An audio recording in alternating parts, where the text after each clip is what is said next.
into this week's video. Today we are gifted the pleasure of having Freya in this video. Yeah. For today's video, I wanted to do a video about midwives and OBs and just kind of like the comparison of them and what people don't know about either or, because I keep getting a lot of questions about my home birth with Theo and just kind of like my take on having a midwife and having an OB, because this time I had an OB because obviously the twins were a higher risk pregnancy, and then with Theo I had a home birth with a midwife and a doula. So a lot of people, women want like my opinion on what kind of experiences I had, so then they can choose what their birth plan is going to be. Basically, like when choosing a care provider, they can either make you feel like you're not heard or that you have no control over the situation, or they can make you feel empowered and supported during like the decision making, because a lot of the things in pregnancy and labor and birth are uncontrollable, but you do have power over the choices you make, like extended cord clamping or skin to skin immediately after, how they induce you if you need to be induced. There's different tools they use, medication kind of things. Like basically knowledge is power, and that can kind of go hand in hand. I find that midwives, they go over that kind of stuff with you, and they go over that stuff before anything comes up. Also, side note, if you hear grunting, it's Griffin in the background. He has gas, so he's trying to fart. Sorry. Midwives, I really like them because they give you a lot of information, and I'm the type of person that needs information to calm me down. If I don't know what I'm going into, my anxiety just spikes because I don't know what to expect.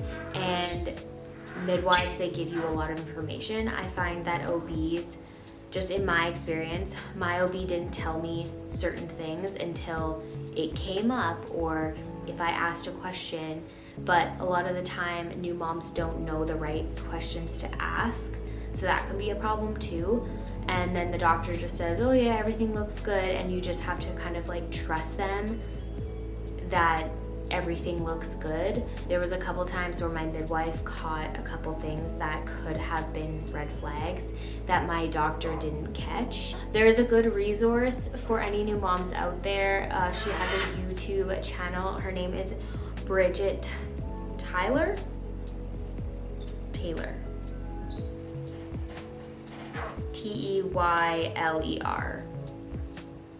I don't know if that's Tyler.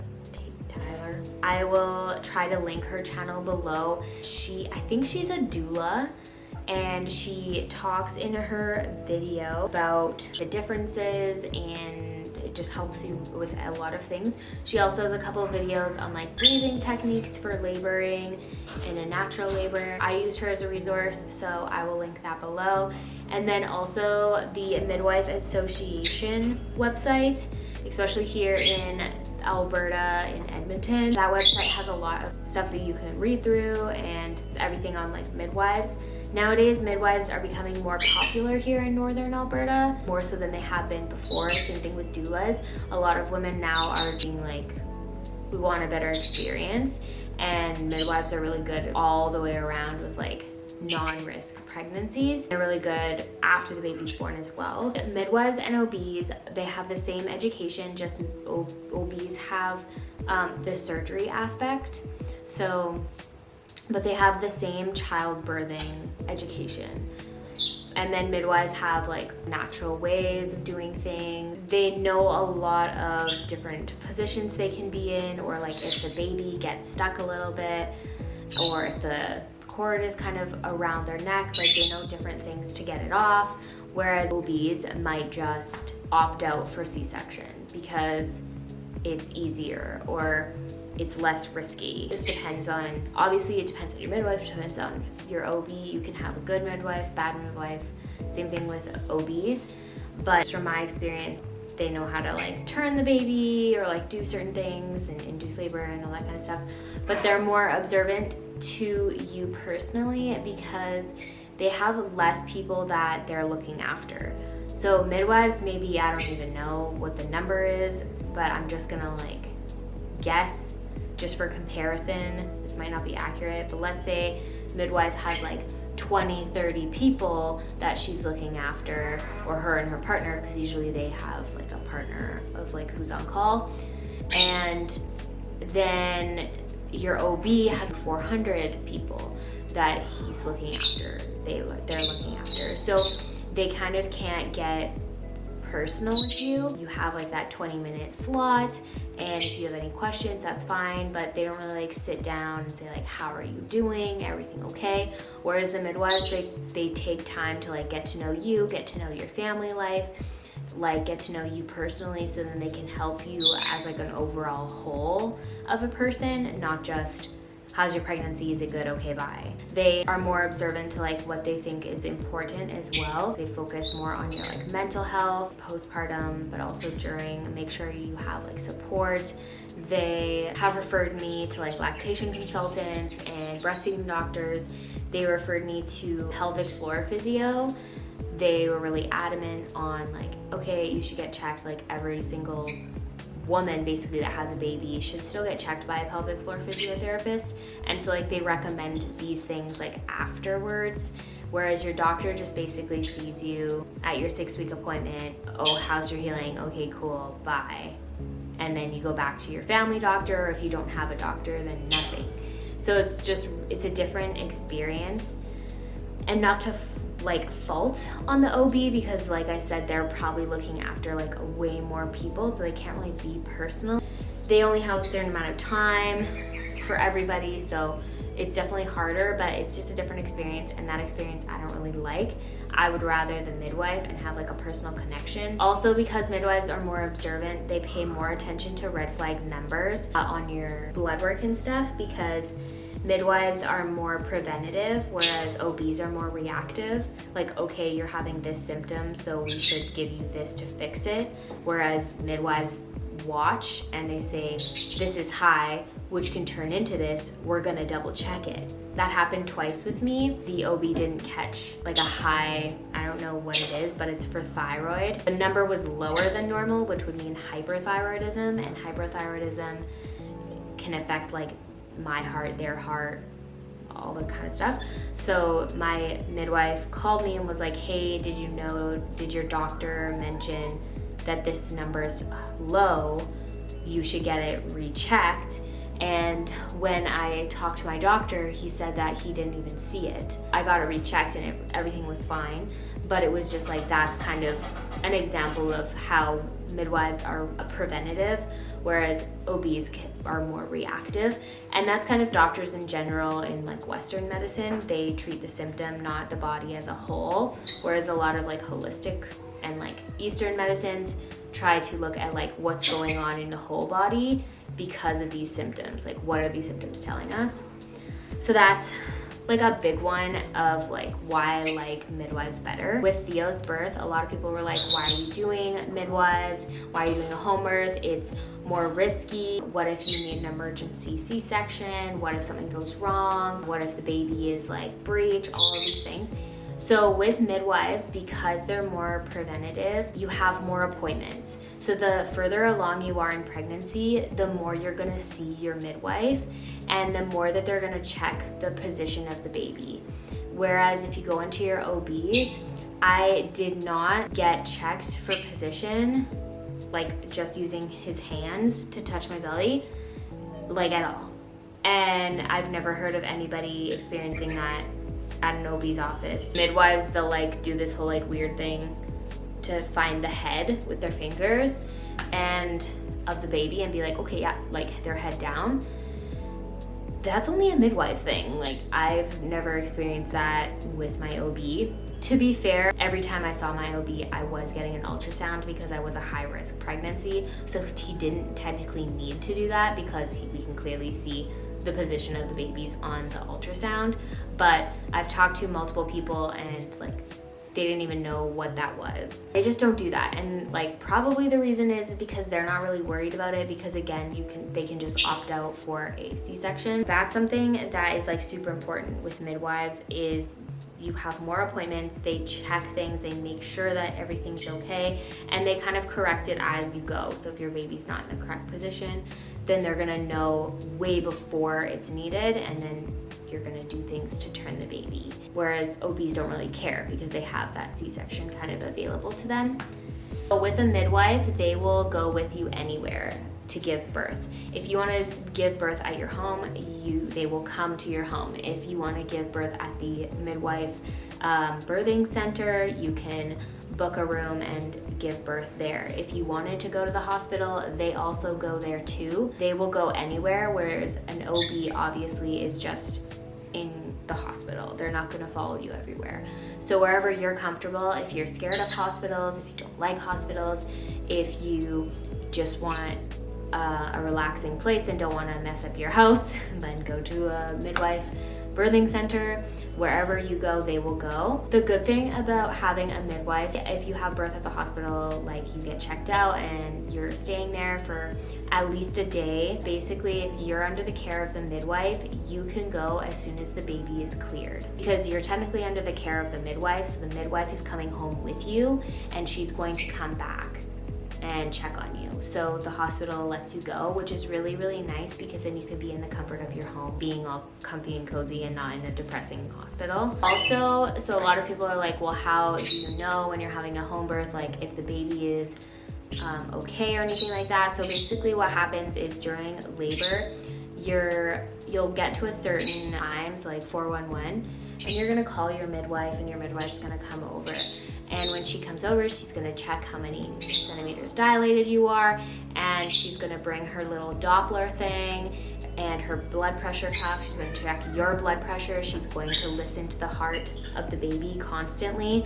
It's like every, I don't even know, 30 minutes or something. They go in and they check the baby's heart, and they make sure that the baby is not sounding distressed. If the baby sounds distressed, if the heart rate is different, sorry, my cats are fighting. Ollie.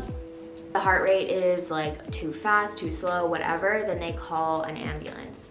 So they're really on it, again, doing the preventative instead of the reactive. If you have your baby at the birthing center, I believe they have like on-call paramedics whenever they have like births in the clinic. So you also have that accessible to you if you have your birth at the clinic. I had a friend who, she booked a room at the clinic and she was having her birth or whatever, and her pelvis just kind of wasn't opening all the way. And of course at the clinic you don't get drugs, they can't administer drugs or anything like that. So she had to go to the hospital, get an epidural, and as soon as the epidural was in, her body just relaxed and the baby came out.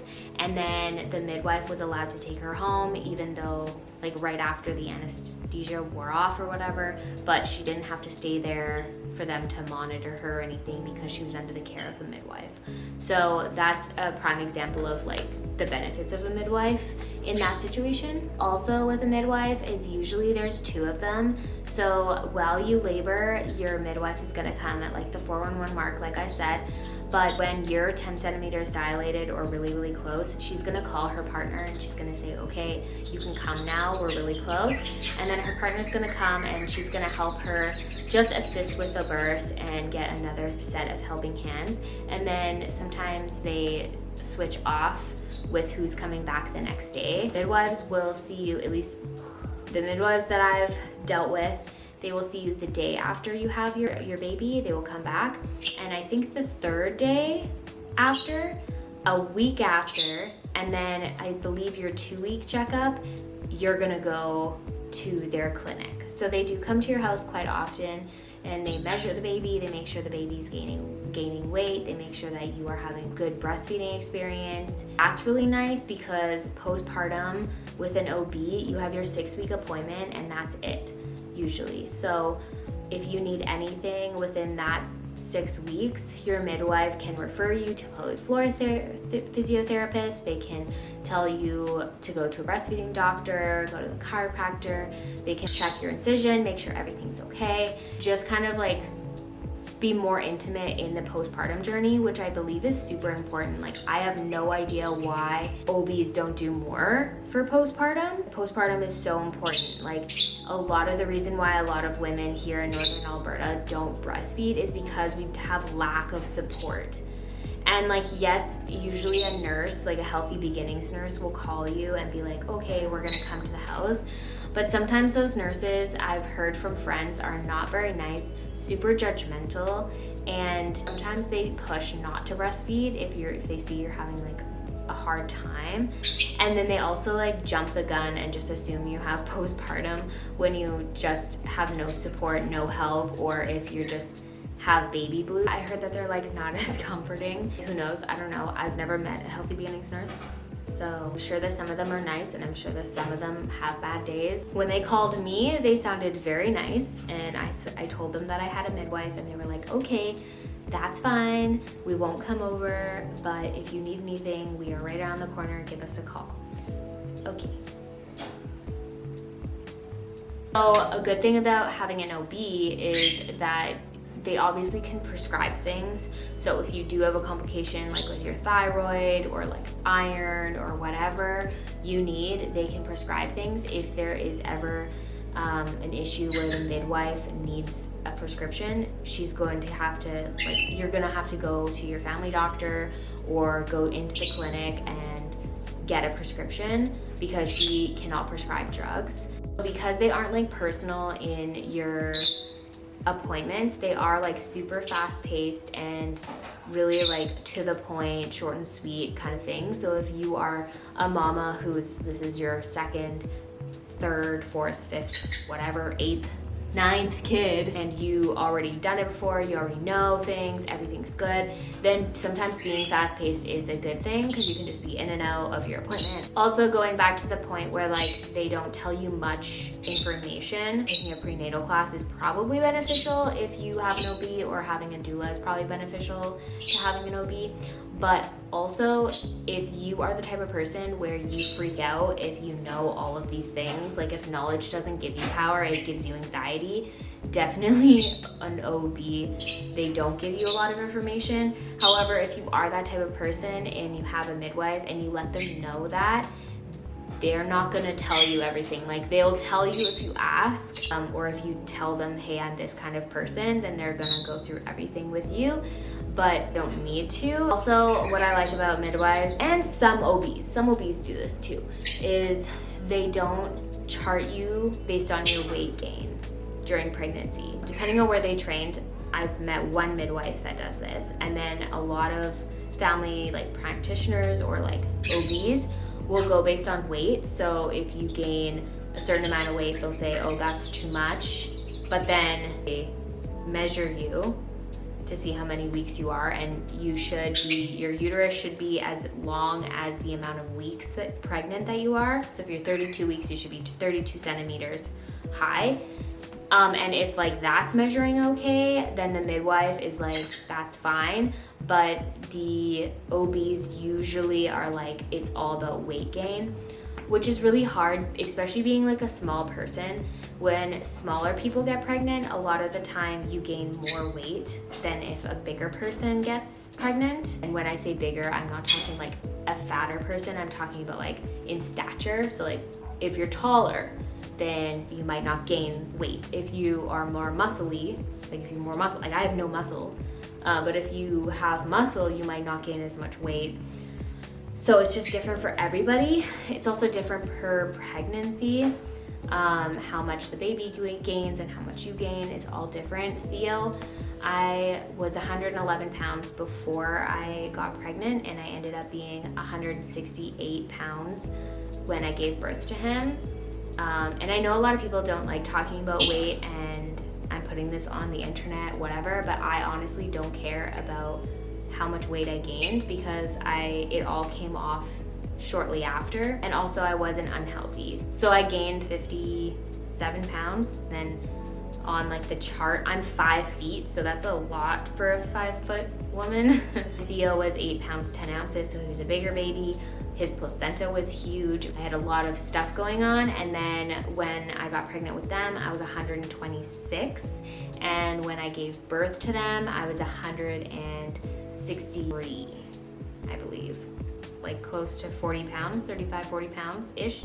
It was definitely less pounds than I gained with Theo. And I had 2 babies, 2 placentas, and 2 sacs. So that can just tell you every pregnancy is so different. I also went full term with him.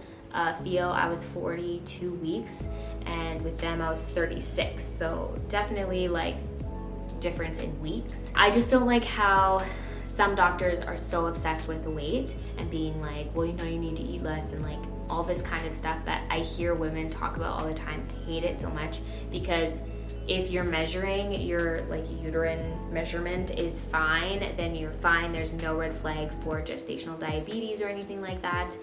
It's fine. You just freak us out. Just leave weight out of it. It's different for everybody because everybody's body is different. So leave it at that. Also, a thing that I'm not comfortable with is, this didn't happen with my OB, but when you have an OB, you are not guaranteed to have that OB to deliver your baby.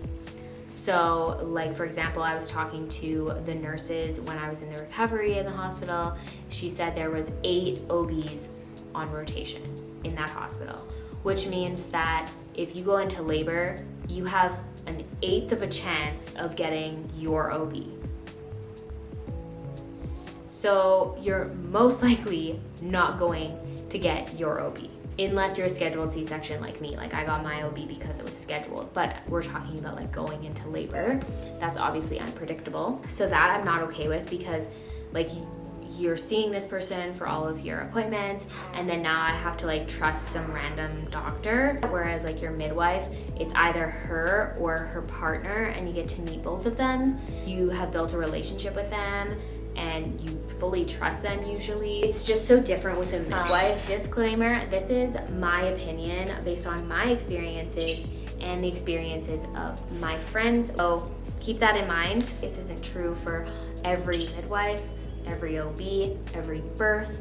This is just my experience. So what happened with me is I had a scheduled C-section, but when I first found out I was pregnant, it was my 2nd pregnancy, and I already had my midwife. So I was super excited. I texted her right away and I was like, hey, I'm pregnant. Can I have you again as my midwife? And I applied online, I got her again. And then when we had the first ultrasound, we found out we were having twins. Midwives don't deliver twins on their own because it is classified as a higher risk pregnancy. Anytime you are a higher risk pregnancy, for whatever reason, you always get referred to an OB. So I got referred to an OB, and I asked my midwife if the OB was okay with it, if they would partner up. So my primary care during my pregnancy would be my OB, but we would flip-flop appointments, and I would go see my midwife. They would kind of team up and work together, take half the load off. And then once I delivered the babies, all my postpartum care would be the midwife. They said that is totally fine, and that's what our plan was. It's not really a typical situation they commonly do. Usually it's just a handoff trade, but this made me more comfortable. And being her returning client, she was like, hell yes, because me and her have like a really good personal bond. If you have an OB that is like okay working with a doula or a midwife, that's awesome, because during your labor, especially doula, that's your support system for everything, like even your mental health and even for your husband. Definitely try to get one that's like not as kind of egotistical. Some of them don't like to have midwives and doulas in their way, which they don't get in their way, but whatever. So yeah, back to the whole comment that I frequently got when I decided to do a home birth with Theo is that it's more dangerous, I'm putting myself at risk, I'm putting my baby at risk. Even having a midwife at the hospital, a lot of people don't like it. Midwives have been around actually longer than doctors. For centuries, women have been using midwives to give birth. So they have a lot more like education in the aspect of like thinking on their feet to problem solve what's happening. Like I said, they're way more careful with the preventative. They don't have to have like a doctor situation. It's actually very safe, and a lot of the time goes very well. Even when Theo got shoulder dystocia, so his shoulder got stuck in my pelvis, she put her hand in, turned him, and her partner was pushing on my stomach to push him and move him a certain way to get him out. That was a mild case. They did say that sometimes like they have education enough to know when to use certain techniques and others. She said that she's seen a case that was so severe that she had to break the clavicle of the baby to get the shoulder out, but they're all equipped to do that, and then they know how to stitch you and all that kind of stuff. So it is safe, and it's not like you're in the middle of nowhere either. Like, you have a hospital usually close by. But do your research for you on what your birth plan, what you want your birth plan to be. I will be doing another video on doulas, so what a doula is for one, what they do for you, and why I recommend them, and my experience with them. So if you are curious about having a doula as well, then subscribe and hit the bell button for updates on when I will release that video. If you like this video, or if it helped you at all, please give it a thumbs up and share it to somebody you know who it might help as well. We all know new moms out there, and this might help them make clear decisions on what experience they want to do. Obviously, in this video, you can kind of tell that I'm leaning more towards midwives. I just like the experience better that I had. However, my OB was amazing. He is very good at what he does. He is very old, and all the midwives love working with him. He likes to empower women and make sure that they feel safe and secure. I'm not dissing my OB at all. It was more like the experience of like going to the appointments and things like that I didn't like. It just wasn't personal. I tried to be unbiased, but I guess you can clearly hear the bias in my voice. Check out that video by Bridget Teyler. She is way more unbiased than me, talking about the differences between midwife and OB and the kind of like the science background. If you really want to know that kind of stuff, check out her channel and all of the resources there. I hope to see you in next week's video. Thank you so much for watching. We'll see you later. Bye.